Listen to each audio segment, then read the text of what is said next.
I'd like to we want to welcome Joseph Bobrow Roshi to our Sangha this evening. He's going to be sharing his Dharma talk with us.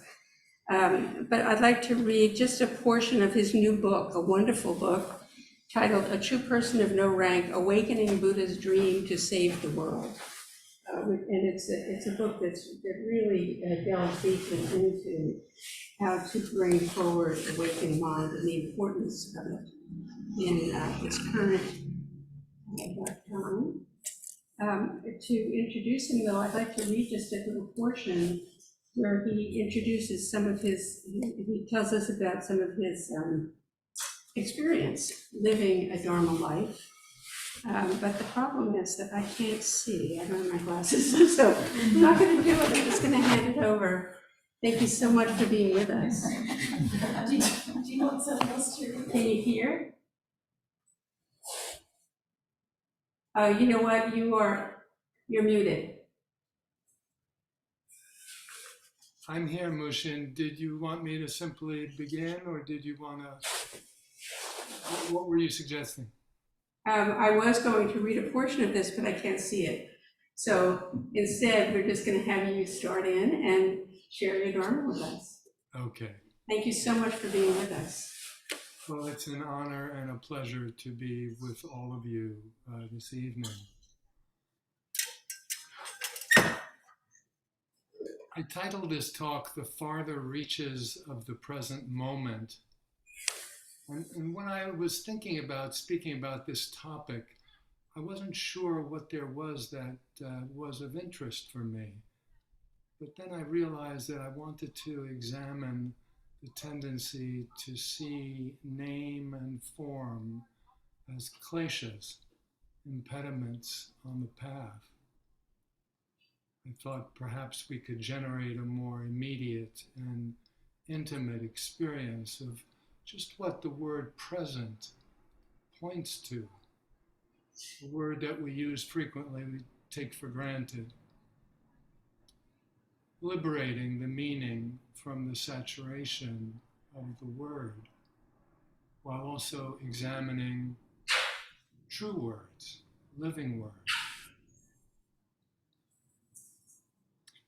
We all know that Zen is a heart-mind to heart-mind transmission, beyond names and forms, words and phrases.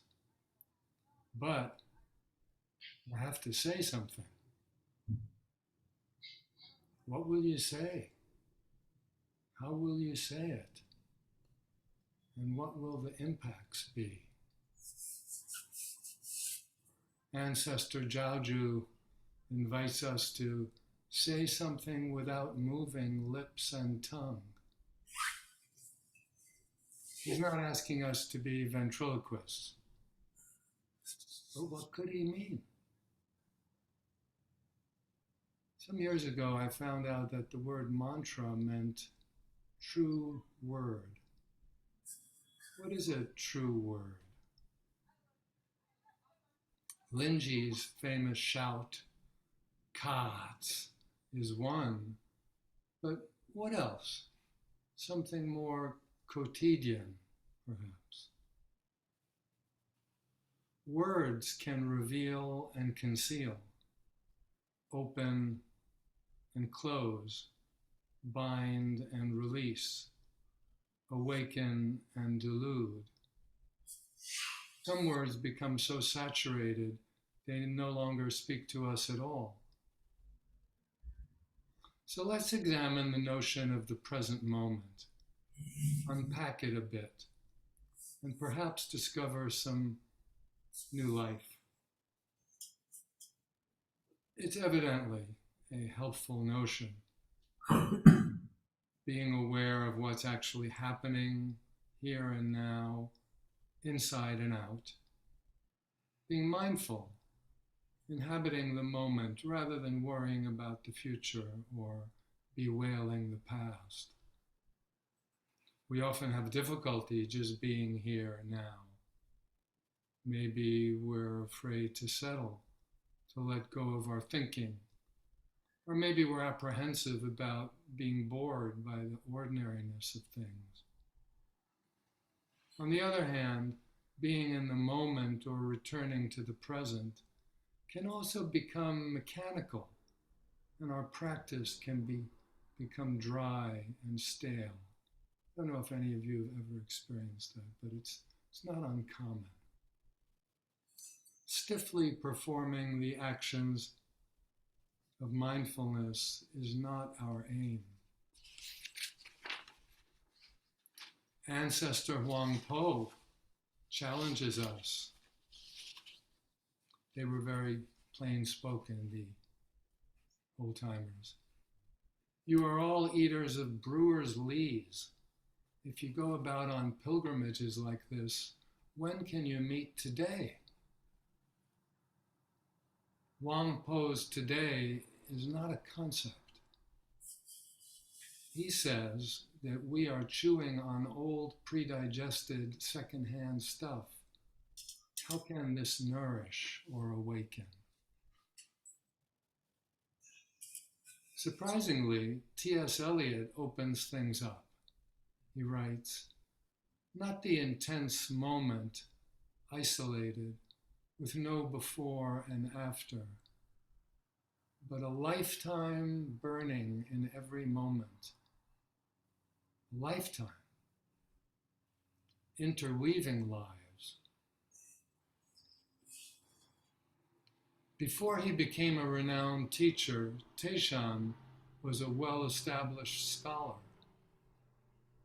Once he traveled hundreds of miles south to challenge the teaching that there's a transmission outside of words and letters. On the road, he stopped at a wayside food stand for manju, soft, filled rice cakes, sweet and savory. It so happened that the Chinese word for manju can also mean refreshment, at least at that time it did. So here at the stand, he met an old woman who was quite a Zen teacher. She engaged him in dialogue, which is our way. Your Reverence, she asked, what sort of literature do you have there in your cart? Notes and commentaries on the Diamond Sutra, he replied. The old woman said, I hear the Diamond Sutra says, past mind cannot be grasped. Present mind cannot be grasped. Future mind cannot be grasped. Which mind does your Reverence intend to refresh? Her words shook him up, shook up his concepts, and propelled him to practice more deeply. When we think we're in the present, it has already passed us by. Here's another conversation where turning words help us go beyond words, beyond opposing dualistic concepts. A monk asked Ancestor Feng Shui, speech and silence are concerned with equality and differentiation. How can I transcend equality and differentiation? Or we could say, how can I transcend speech and silence? Feng Shui said, I always think of Qiangnan in March. Partridges chirp among the many fragrant flowers.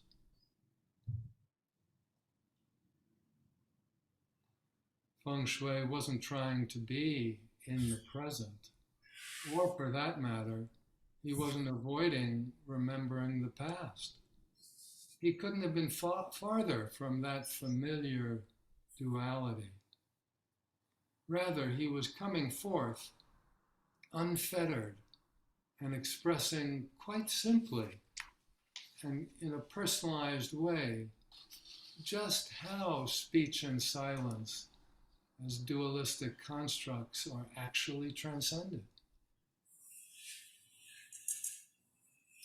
I don't think name and form, words and concepts in themselves delude and cause anguish.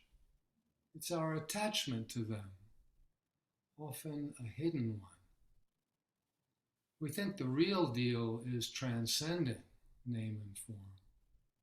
And as with Taishan, it's the attachment to selected fixed versions of dualistic concepts, often outside our awareness, that can drain life from our practice and mire the expression of our realization. This tendency leads us to consider sometimes words as not quite the real thing, needing to be surpassed.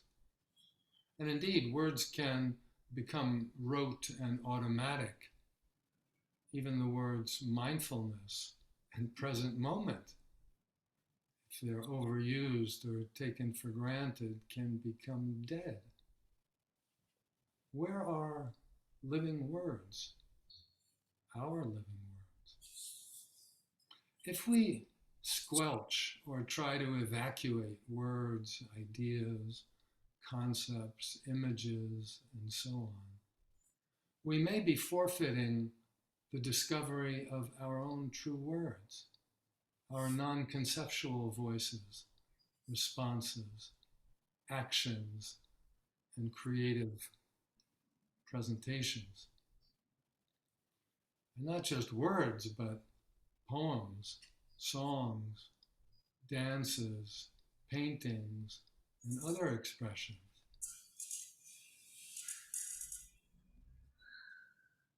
The great Hakuin wrote in the Song of Zazen, "Singing and dancing are the voice of the Tao."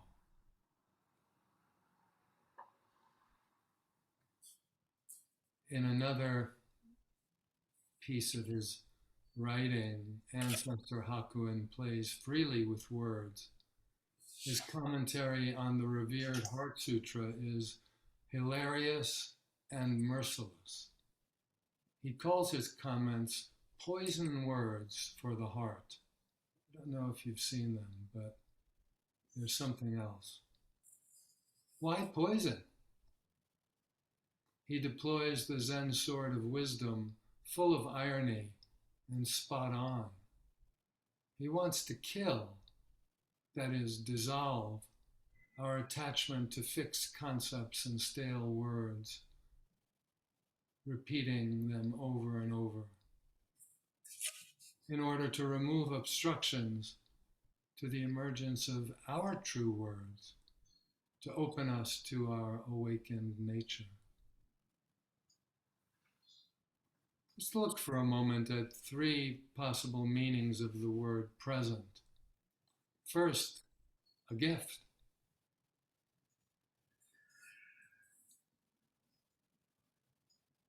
There's a funny card my mother once gave me for my birthday, if I remember it. On the cover, it showed someone sitting, and it said, "Eastern wisdom says, be present." And you open it, and inside, it shows someone in a birthday hat tearing open these boxes saying, "Western wisdom says, enjoy the presents."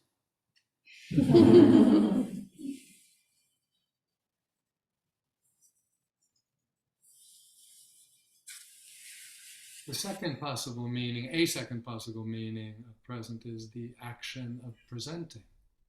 Present as a verb.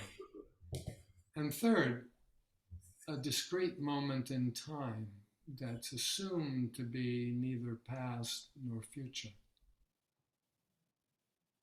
Letting go and discovering our Dharma voice and sharing it freely, in silence or in speech, is indeed a gift. Our lives themselves are a kind of unmediated presentation. In koan work, we're invited to play with a range of non-conceptual presentations. But let's look further at the third meaning, a discrete moment in time. What are the dimensions, the contours of the present moment. How long does it last? How far does it extend? When we try to pin it down, if we're honest, we see it's already passed. That arrow has flown. But for purposes of discussion, we can say it's omnidirectional, omnipresent, ungraspable by concepts such as past, present, and future. The dimensions of the present are vaster and more intertwined than we imagine. In our practice, how we construe the present can become constricting and denuded of life. Then there's the word presence, what we actually convey in our responsive actions, seen and unseen. These ripples often move beneath the threshold of our awareness, like presentations we're making often without knowing. And then there are the presents we're sharing unself-consciously, not just on holidays, simply through our spontaneous, compassionate conduct. Now, the old worthies had something to say about words. One of my favorite is Yunmen. He writes, even if, in order to make progress, you sorted out all the Chan teachings, your mistake would still consist in searching for proclamations from other people's tongues. So how should one approach what has been transmitted? There must be a real person in here. Don't rely on some master's pretentious statements or hand-me-down phrases that you pass off everywhere as your own understanding. Few of us would dare pass it off as our own understanding, but many of us rely on master statements and may not wrestle with making them real for us, making them ours. Presence is a concept that, while useful, can also become a rote phrase and an unintended obstacle. The living reality may not match the words. It's up to us to bring it to life. Presence is what we actually convey, despite what we think or say, or even mean, or even intend. It's what we actually convey, the quality, the energy, what I have called the psychic fuel. To cultivate it, we have to realize that we don't know and we can't see all of our impacts. And humbly accepting this, we can open to and trace the tracks of their impacts. This is the living process of distilling our realization, manifesting it, far away from the concept of being present. Listen to the great ancestor Dogen riff on the saying, "A painted rice cake does not satisfy hunger."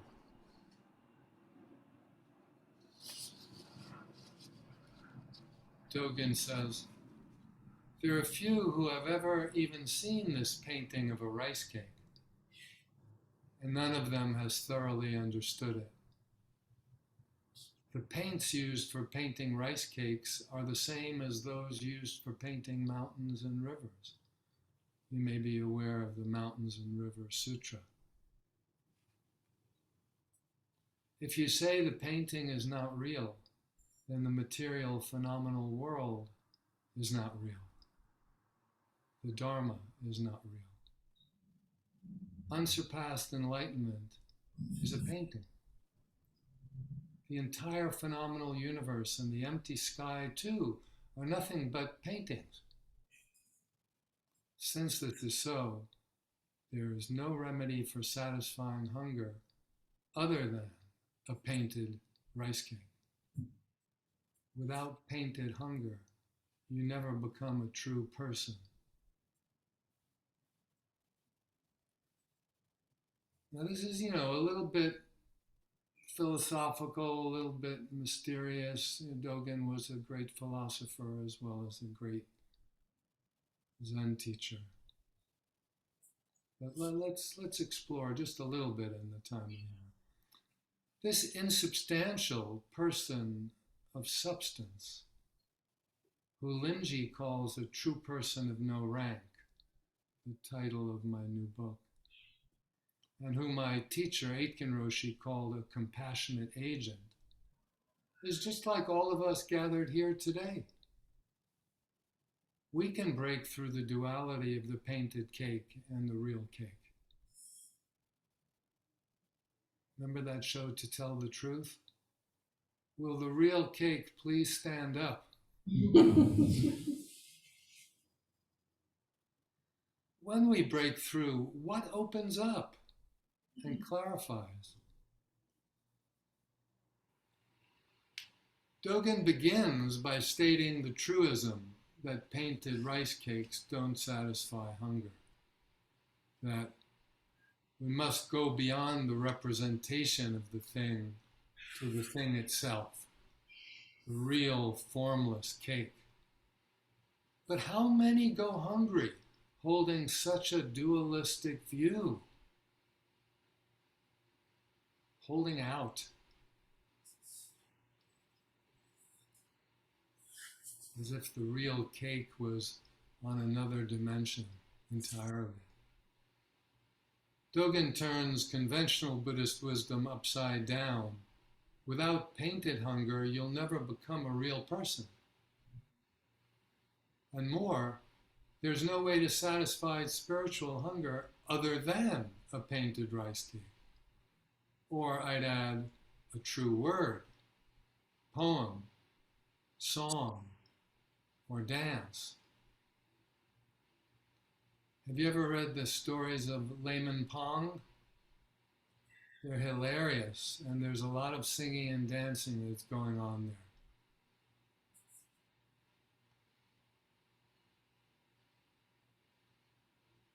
Maybe what satisfies spiritual hunger is a personalized, unmediated expression of Dharma. It's not that we need to cultivate hunger. I'm not a fan of masochism. The discipline of Zen practice is discipline enough. And I don't just mean taking knees, but just working with our mind. Rather, I think Dogen is encouraging us to dismantle our narrow, taken for granted formulations, our fixed concepts of real and representational, real being empty and transcendent, and representational somehow being material and form-bound. If we want a grandmotherly explanation of Dogen, which I'm never in favor of, we should look in the Vimalakirti Sutra. I mean, it's just, he's just a big grandmother, the great sage. Spoken words and written text are all the marks of liberation. Why is that? Well, liberation is neither internal, external, nor in between. Written text is also neither internal, external, or in between. And so, Shariputra, you may speak of liberation without transcending written texts. Why is that? All dharmas are marks of liberation.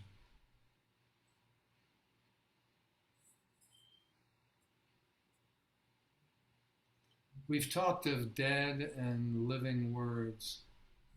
What about emotions and feelings? In the book, The Roaring Stream, the editors describe the great Chinese Buddhist poet Han Shan, or Cold Mountain. Han Shan epitomizes the peak dweller, and his poems shimmer with mountain light. However, others of his poems swell with earthy feelings, not just compassion or delight, but also anger, longing, sourness, pride, loneliness, sorrow, and worry. How could these also not be the feelings and the poems of an awakened mind?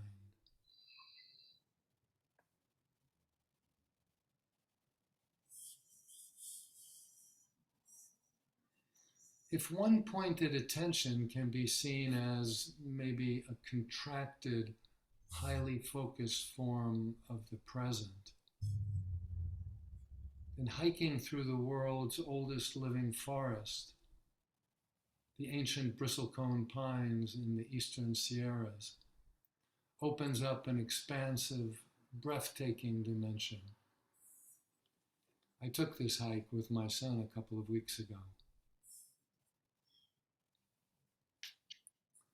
These trees are thousands of years old, and they've been sculpted by wind, ice, and extreme exposure to the elements. We were walking in the presence of the ancient, in a spiritual sense, and also literally. These bristlecone pines are especially sensitive to environmental changes. In a morsel, a piece of the tree, we can read climates, droughts, severe frosts, fires, and volcanic eruptions from long ago. The past is quite alive in the present.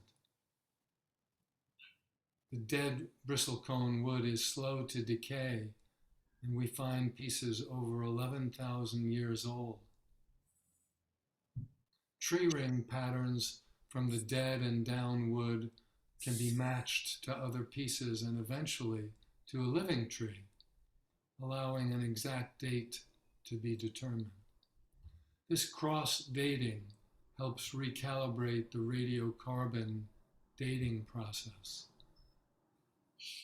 And I put this in italics, linking these trees to history all over the world.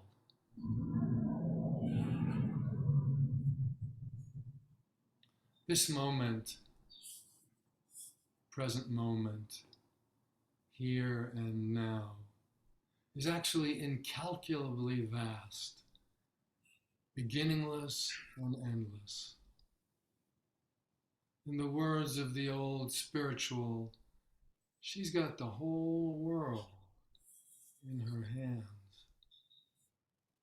The whole biosphere intertwined symbiotically. The mountains, the rivers, and the great earth, the moon, the stars, and the sun.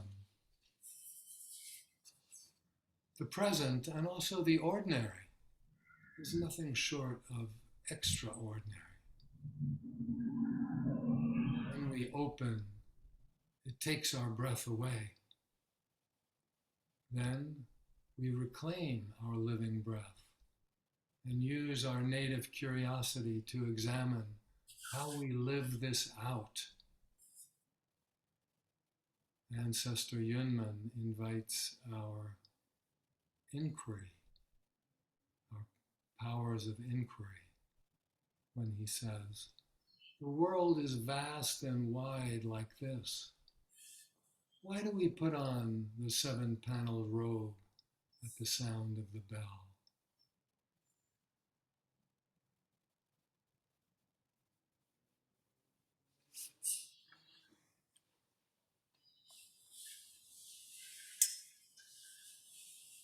Thank you.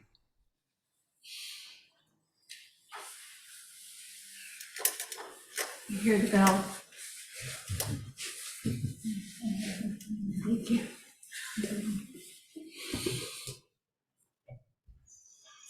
Before we break up here,